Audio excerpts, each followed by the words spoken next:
નવસારી જિલ્લામાં કોંગ્રેસના ગઢ ગણાતા વાંસદામાં ભાજપે આદિવાસી સંમેલન યોજી અને 2027ની વિધાનસભા ચૂંટણીનું રણશીંગું ફૂંક્યું છે।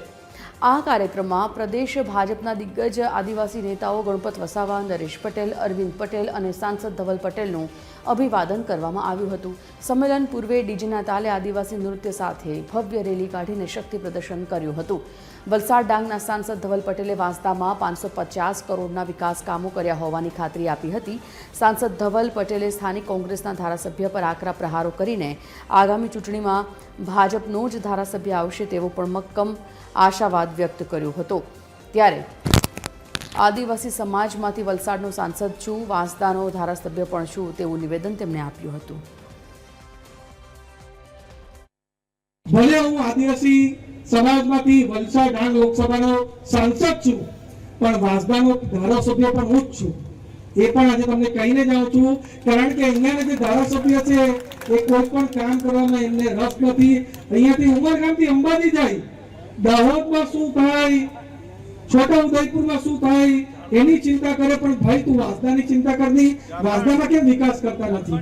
એના કારણે જ વલસાડ ડાંગ લોકસભા સીટ એ મારી સામે જ્યારે સપના જોતા હતા કે કોણ ધવલ પટેલ, એ ધવલ પટેલ ભારતીય જનતા પાર્ટીના જે કાર્યકર્તાઓએ મહેનત કરી, લોકોએ જે સમર્થન આપ્યું, એના કારણે વલસાડ ડાંગ લોકસભા સીટ આપણે 2,11,000 જેટલી માર્જિન સાથે જીતી ગયા હતા।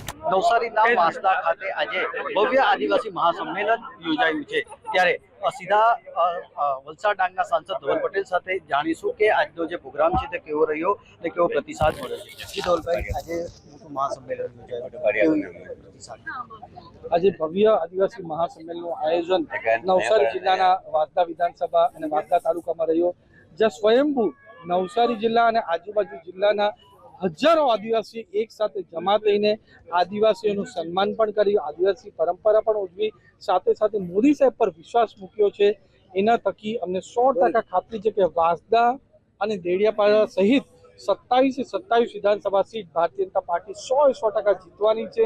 એની સાથે જ જે આદિવાસી સમાજ માટે સારું કામ કરી રહ્યા છે એવા આપણા નરેશભાઈ પટેલ, અરવિંદભાઈ પટેલ અને ગણપતભાઈ વસાવા સાહેબનું તો અભિવાદન કર્યું, પણ સાથે આદિવાસી સમાજમાં જે સારું કામ અમારા નવયુવાનો કરે છે એમને પણ ચિહ્નિત કરીને એમનું પણ સન્માન કરવામાં આવ્યું છે, એમને પણ એવોર્ડ આપવામાં આવ્યું છે।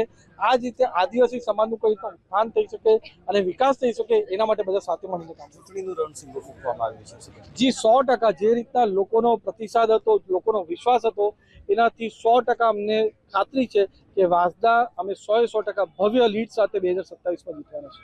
તો આ હતા ધવલ પટેલ, તે જણાવી રહ્યા છે કે આજે જે વાંસદાના જે ગાંધી મેદાન ખાતે ચૂંટણીનું રણશીંગું ફૂંકવામાં આવ્યું છે, જેમાં આવનાર 2027ની વિધાનસભાની ચૂંટણીમાં ફરી ભાજપ એકવાર અહીં સત્તામાં આવે તેવી લોકો પાસે લાગણી અને માંગણી અહીં ભાજપના સદસ્યો દ્વારા કરવામાં આવી છે। ગુજરાતી નવસારી।